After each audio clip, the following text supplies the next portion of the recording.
Hello my dear students, कैसे हैं आप लोग। Welcome back once again to our YouTube channel.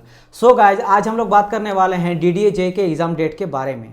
I hope कि सभी बच्चा फॉर्म को फिलअप कर दिया होगा एंड प्रिपरेशन आप लोग कर रहे होंगे। तो डिस्कस करेंगे कि सर एग्जाम डेट कब तक आएगा एंड एग्जाम कब तक होगा डीडीए जे का। वैसे आपको एक टेंटेटिव डेट दे दिया गया है।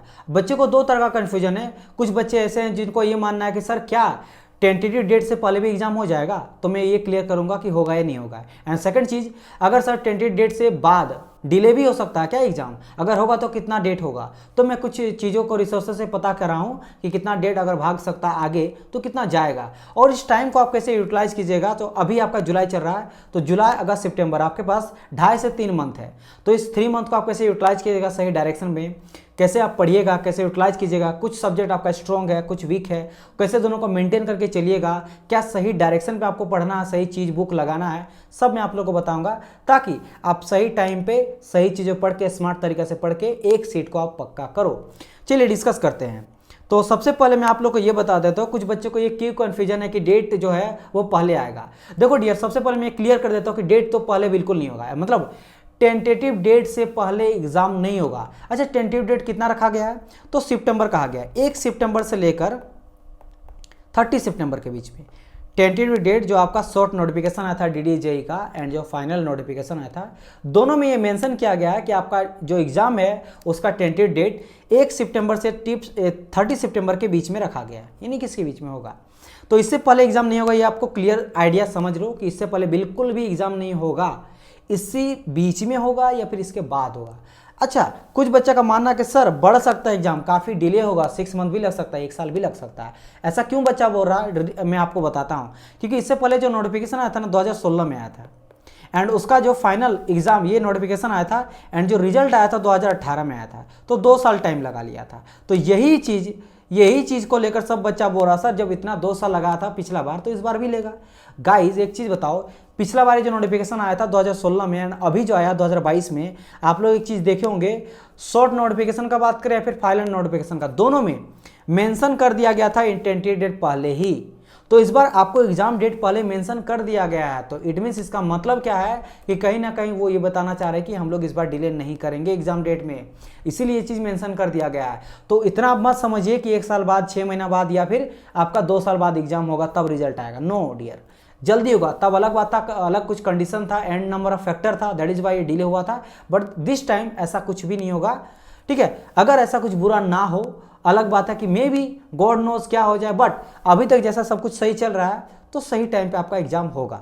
पहली बात, अगर डिले होगा टेंटेटिव डेट से तो कितना भाग सकता है, तो डियर 15 से लेकर 20 दिन आपको एक्स्ट्रा मिलेगा। और आप लोग ये मान के चलो ना कि सितंबर में ही मेरा एग्जाम होगा, 1 से लेकर 30 के बीच में, तो समझो अब 10-12 के बाद स्टार्ट होगा। तो अभी 2 मंथ, जुलाई अगस्त और सितंबर का कुछ 2.5 मंथ, तो 2.5 मंथ आपके पास टाइम है। और एक्स्ट्रा अगर 15 दिन 20 दिन मिल गया, ठीक है, तो वो आपके लिए बोनस का काम करेगा, बोनस टाइम मिल गया। उस 20 डे को आपको क्या करना, डेली रिवीजन करो आपका थ्योरी का, एक दिन में एक सब्जेक्ट क्लियर करते चलो या फिर पूरा सब्जेक्ट क्लियर करो और डेली प्रैक्टिस टेस्ट लगाओ। सबसे इंपॉर्टेंट चीज़, जो प्रीवियस ईयर का पेपर है डेली 200-300 क्वेश्चन लगाओ और उसको देखो सही कितना हुआ, गलत कितना हुआ, कहाँ गलत हुआ, क्यों गलत हुआ, कहाँ थ्योरी मेरा मिस कर रहा है जिसके चलते गलत हुआ, और प्रैक्टिस बुक भी लगाओ। अभी मैं बताता हूँ कि 2.5 से 3 महीने को कैसे यूटिलाइज करना है। देखो पहली बात, हर एक स्टूडेंट का, अगर आप मैकेनिकल से हो, सिविल से, इलेक्ट्रिकल, किसी से भी हो, तो 2 तरह का आपका स्टूडेंट रहता है, मतलब कन्फ्यूजन रहता है। पहली बात, कुछ सब्जेक्ट ऐसे रहते हैं जो क्लियर रहता सभी का, मतलब उसका क्लियर कॉन्सेप्ट रहता है, ठीक है, क्लियर रहता है। लेकिन कुछ सब्जेक्ट ऐसे होते हैं, ठीक है, जो समझ नहीं आता, जिसमें बच्चों को डाउट रहता है।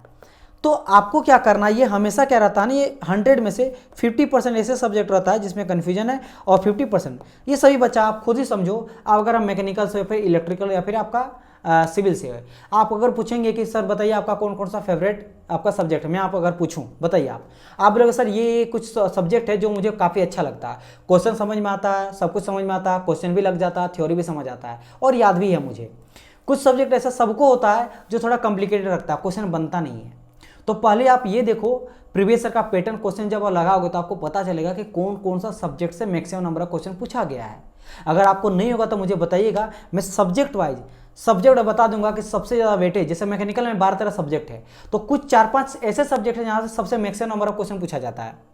और कुछ ऐसे सब्जेक्ट जहाँ से 1-2 नंबर क्वेश्चन पूछा जाता है, और कुछ ऐसे सब्जेक्ट हैं जहाँ से 15 नंबर, 12 नंबर, 13 नंबर हर एक सब्जेक्ट। तो वैसे कुछ सब्जेक्ट को पहले सिलेक्ट करो।